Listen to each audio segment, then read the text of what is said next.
тайып кетіп жатыр ма бір жағынан? Қайда осы? Планды дейсің.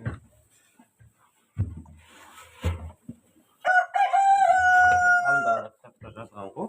Тақтайшаны қойсын үстіне. Телефон тақтайшаның үстіне қойсын. Номер қысылмай ма?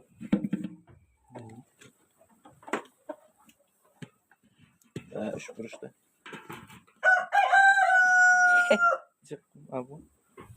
Шүкір жіберме. Қалай көріп тұр ма? Көріп тұр бәрі. Давай кеттік. Ең көп бізде кездесетін адамдар қазір жиналып алсын, пока емес. Біз не істейміз? Басқа нәрселер сөйлесе тұрайық. Ол да маңызды болады. Міне ең көп бізде кездесетін аурулар осы мына қотыр бар ғой. Мына сиыр қазір мына жерлер қотыр. Қазір олардың бәрін қалай емдеген бәрін көрсетемін. Мына қотыр көбінесе арқада шығады. Және де тағы да бір ауру бар, ол аяқ бүйтіп ісіп кетеді. Ондай сіздерде болған ба, болмаған ба? Аяғы ісіп кетеді, бүйтіп тұқайларын ашылып кетеді. Оны да емдейтін жолдары бар. Оған бөлек, арнайы бөлек шығамыз. Қазір қотырға чисто тоқталамыз. Енді мен қотырды қалай химикатсыз емдеу керек екенін айтып беремін сіздерге бүгін. Әрине, міне қазір мен сіздерге оның бағасын өзі ана химикат средстволардан қымбат екен. Оны мен бүгін қарастырып не істедім. Онсыз білетіндерім бар, сосын тағы да қарастырдым. Қазір бағалары өзгерген болар деп. Міне өзгерген екен бағалары. Кәдім конкретно өзгерген. Міне. Салицованная мазь дейтінді білесіз бе? Салицованная, міне. Салицованная мазь дейтін 2% 50 грамм мен 50 грамм қылып қолданам бүгін. 50 грамм дейтін. Сол 50 грамм қылып қолданам. 50 граммға 2% қосады. Оның өзі 350 теңгеден 1200 теңгеге дейін болады екен. Ол әрине қымбат и бір жағынан малды улаймыз. А мен малды уламай-ақ, мына өзімнің немді айтып берейін. Сираның 1 килограммы 600 теңге тұрады. 800 теңгеге дейін. 600 теңге таба алмасақ 800 теңгеге дейін тұрады. Сираның 1 килограммы. Енді біз мына 50 граммға біз 17 миллиграмм, 17 грамм сира қосамыз. 50 граммға 17 грамм сира қосамыз. Оның қалғаны май, ішкі май, кәдімгі ішкі май. Ішкі май тегін бізде, ал мынау 17 миллиграммы 27 теңге болады ғой. Мыналар 350 1700 теңгелер тұрып атса, мынау біздікі әшін 27 теңге әр стаканға. Енді тағы да бір, оны білмеппін мен, клотиромазол дейтін бар екен.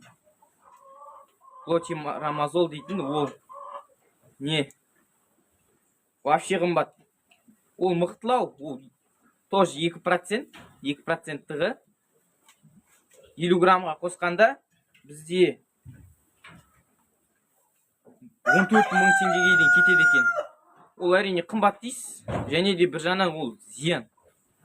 Ол етке сіңеді, малға зиян болмаса да мал көтерілсе, сосын біз етін жегенде бұстан босқа біз көтерілмей қаламыз ба? Көтерілмей қаламыз, е. Аудаштым, не май.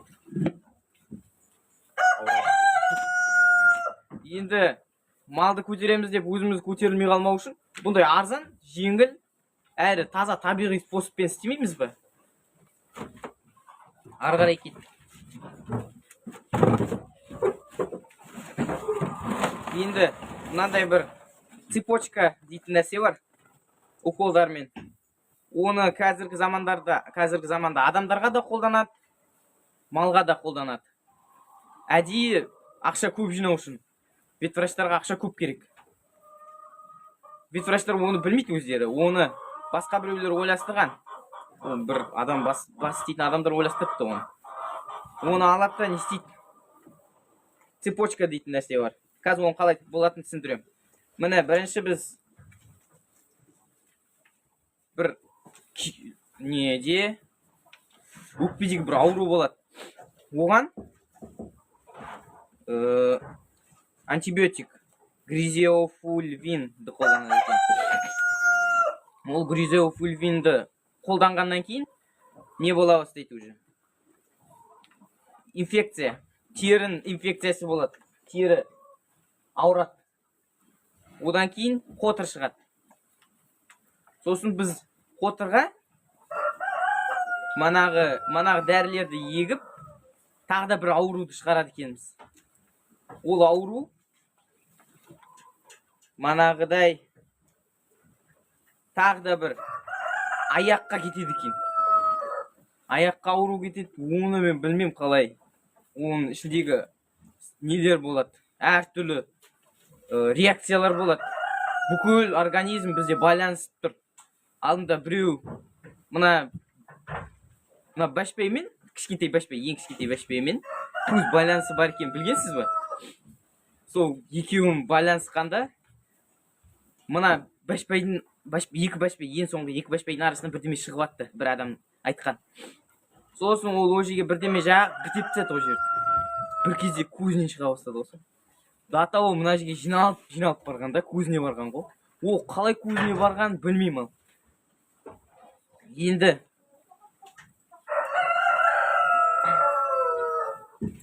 ең бастысы бұл ауруды шығармамау, оны кейін айтамыз. Қалай шығармамау керек екен. Енді қазір мен сендерге қалай мынаның обработкасы составын қалай істейтінімізді бәрін айтып берейін. Кеттік ал. Қазір міне бәрін дайындап қойып едім.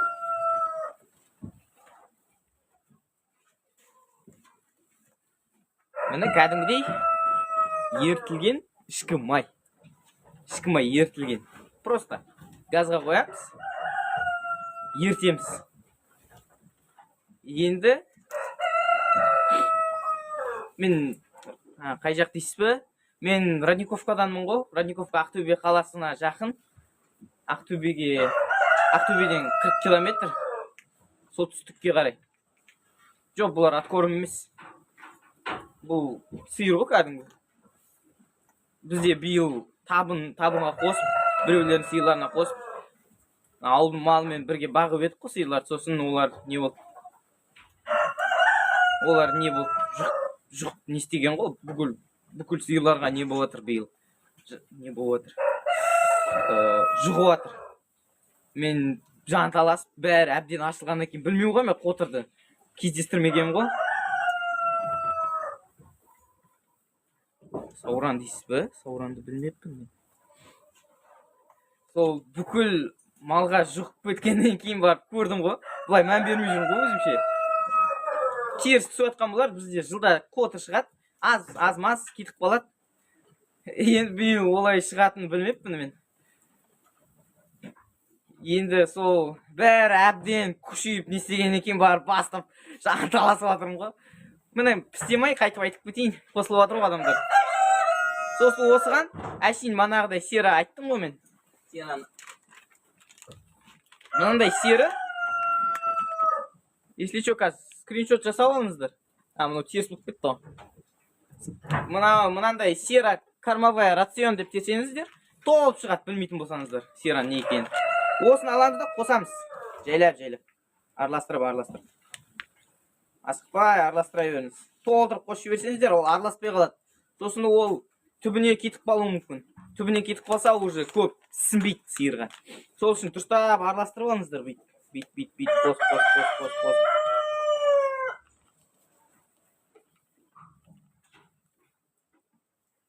Қасықты ұмытып кеткенім қаршы. Қасықпен араластыратын енді. Мен сияқты тұрмаңдар бит. Окей?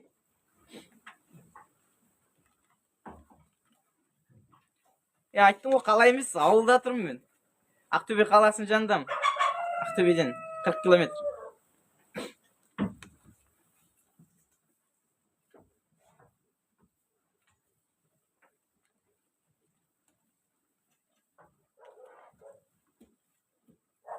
Араластырдық ал, қазір. Міне, мынандай шығады. ақтау сәл ағарып тұрады. Менде мен араласпады дұрыс. Дұрыстап араластырыңдар, жақсылап, аямай араластыра беріңіз.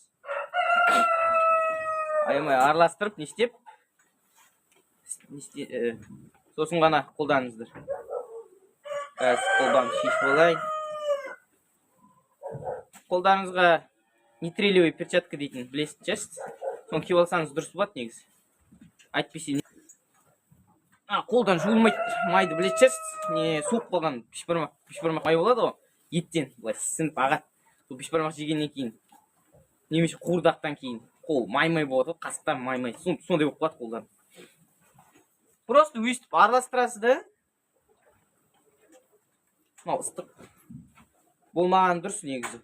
Мынаны қайнатқанда, ыстық суға қайнатқан дұрыс. Ыстық суға қайнатқан дұрыс. Ыстық суға қайнатқаннан кейін ол қатты қызбайды, малды күйдірмейді. Міне, мынандай, міне.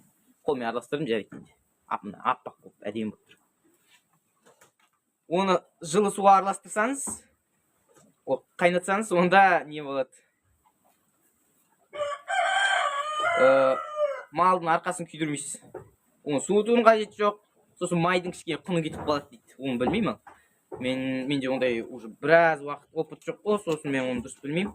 Бірақ нормально көмектесіп жатыр. Бір аптаның ішінде осын жағып емдеп тастадым. Мына аласыз да, просто мынандай қотыр жақтарға жағасыз. Бір слой қылып әдемілеп тұрып, міне былай.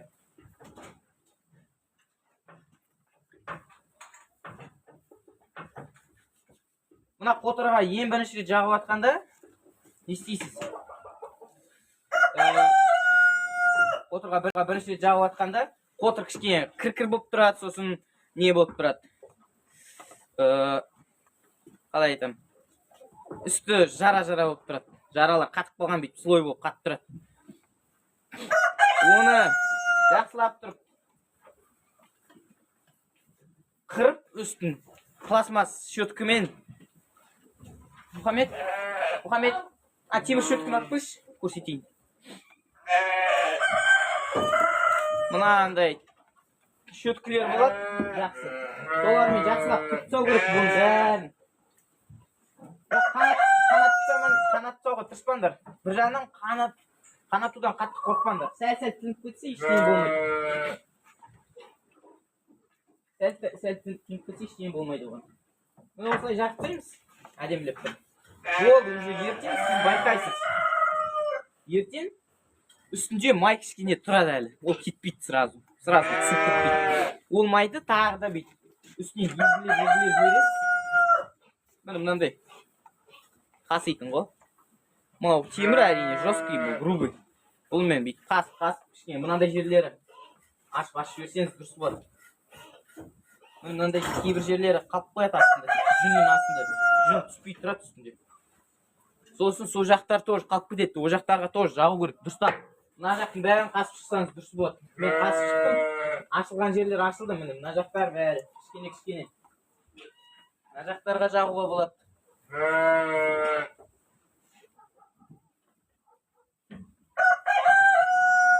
Бәрін тексеріп шығасыз. Айтпесе ол бір жер қалып кетсе, мен бір бұқам жазылып кетті, ең бірінші бұқам. Мәз болып қуанып, бәрін ұмытып кеттім ғой мен. Ана бұқаны желкесінде қалып, желкесіміз мойында қалып қойыпты. Мойынның мына шетке қарай. Сол жақтан полный жайып кетті. Желке бәрін, арқасын басып. Омен тағды анталасып мен. Болды. Осылай сиырлар тексеріп шығам. Сәл бейт қотыр шыға бастаса бұл, оны дұрыстап мен қасып, қырып, жүнін кетіріп ашам. Енді сендерге айтайын дегенім, бұны емдегенде де осы көктемге дейін емдеп жүреміз. По-любому анада жерде, мына жерде қалып қояды. Екіншілеріне жұғады. Оны емдеп жүруге жағдай жоқ. Кірген сиырларымыз болса тем более біздікіндей. Оның бәрін емдеу. Мен тексеріп жүрем. Қарап, мән беріп. Ол шығай береді, көктемге дейін жүресің енді осылай. Көктемге шыққаннан кейін күйін жинайды, иммунитет өзі-ақ күресіп құтылады қотырдан. Жаз бойы мына сиырлармен жүріп тым жұқпаған, көзге қарай бір жұққан ғой. Оны түсінікті ғой, иммунитеті әлсіз болғандықтан. Енді тағы да бір айтып жіберейін дегенім, қотыр күшейіп кетеді. Қотыр күшейіп кеткенде мынандай перекись. Водорода перекись. Сутегін астын тотығы дейтін. Вот тері анау күшейіп кеткенде жеп дейді мына терінің бәрін. Оны білмеймін, сіз білесіз ба, білмейсіз ба, жазып жіберіңіз, если что. Если что, жазып жіберіңіз. Сізде болған ба ондай, болмаған ба? Кәдімгідей қанға дейін жеп дейді. Оны просто бүйтіп сеуіп, бұқаға ашиды. Сәл бүйтіп желдетіп тұрсаңыз, нормально болады. Бұқаны аяп жатсаңыз. Сиыр мейлі. Үстіне сеуіп тастайсыз, ана жараларды бүйтіп аккуратно ашып, ана бетіндегі терілер, жаралар бүйтіп тұрады. Үлкен болып. Вот соларды ашып, бүйтіп сеуіп тастайсыз. Сонда нормально болады. Уже келесі күні жаралар жазыла бастайды. Келесі күні тағы да бір сеуіп тастайсыз, сосын нормально болып қалады. Енді оны келешекте қалай шықпайтын қыламыз оны. Ол әрине түсінікті, жазда күйлі болған соң малдар. Оларда болмайды. Енді біз, значит, қыста да күйлі қылу керекпіз. Қыста қалай күйлі қыламыз? Олардың астарын дұрыстап шөп түсеу керек, және де дұрыстап шөптерін салу керек. Жем, шөп, чисто шөп берсеңіз, ол болмайды. Қанша шөп салсаңдар да, оған көтерілмейді мал. Оған жем беру керек, міндетті түрде жем беру керек. Мен баяғыда ойлайтын, табиғи, сондай ғой шөп. Бірақ шөп бәрібір көмектеспейді екен. Оған жем беру керек. Шөп берудің да бір жолдары бар. Оған мен арнайы видео түсірем. Каналыма тіркеліп кетіңіз. Және де енді астарына түсеу керек. Астарын қырып, дым боқты қалдырмай, астарына қалың қылып шөп түсіп түсеу керек. Қалың қылып шөп түсіп тастасаңыз, онда не болады? Мал көп жатады. Көп жатқан мал семіреді. Көп жатқан адам тоже семіреді. Сол үшін көп жатқан адам семіреді деген білмеймін.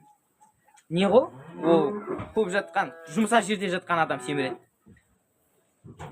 Жұмсақ жерде семірген болған соң адам, біз қатты жерге жатқанымыз дұрыс. Жарайды, қатты деген полдың үстіне жатыңыз деп жатқан жоқпын мен. Көрпенің үстіне жатыңыз хотя бы. Кроваттың үстіне емес. Кроваттың үсті мен білуімше қате.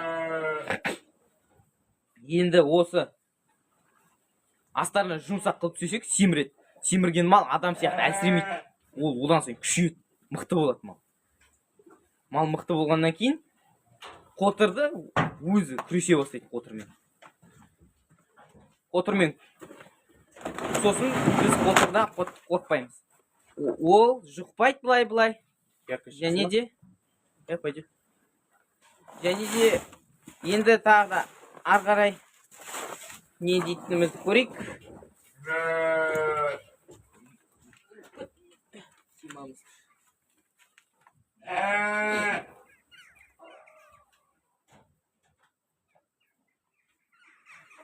Бұл да осымен бітті біздің эфиріміз.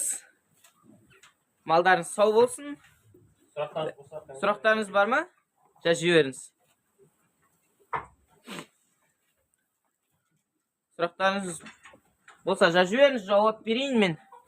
Енді сосын тағы да айтып жіберетінім бар еді.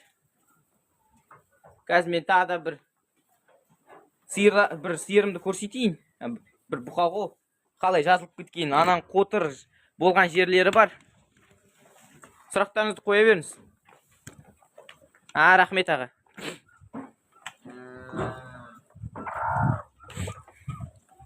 Міне, қазір бір бұқаны көрсетем міне.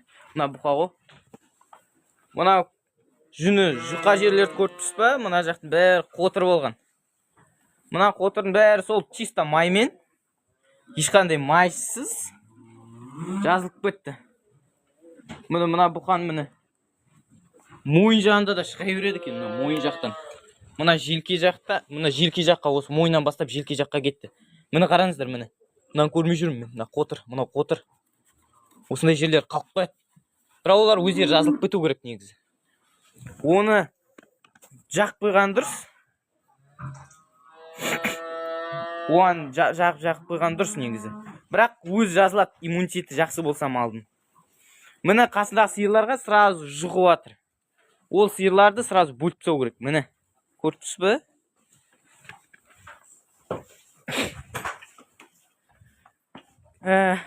Осылай. Айтайын дегенім осы. Сіз күтіп жүргеніңіз. Қаншама адам күтіп сұрап, не істеп, айтсайшы деп. Енді осы эфирде пайдалы болды ма? Пайдалы болса, лайк басыңыз. Мен сосын каналыма тіркеліңіз. Мен каналымда да өте көп пайдалы нәрсе айтам әрине. Және де мен үшін пайдалы бұл сіз тіркелгеніңіз, сіз менің эфиріме қосылғаныңыз. Мен одан сайын шығай берем. Сіз көп адам болған сайын мен шығай берем эфирге. Әртүрлі пайдалы нәрселерге, темаларға тоқтаймын. Сіз мен видеоларымызды қадағалаңыз. Мен айтып тұрам, мынандай эфирге шығам. Қашан қандай эфирге шығатынымды айтып тұрам. Сізге ол пайдалы ма, пайдалы емес па, өздеріңіз қарап, соған қарай шығасыз эфирге. Мен осындай арасында пайдалы нәрселерді қосып жіберем. Сол үшін жазып эфирге қосылып тұрғаныңыз дұрыс болады. Ал жақсы. Рахмет.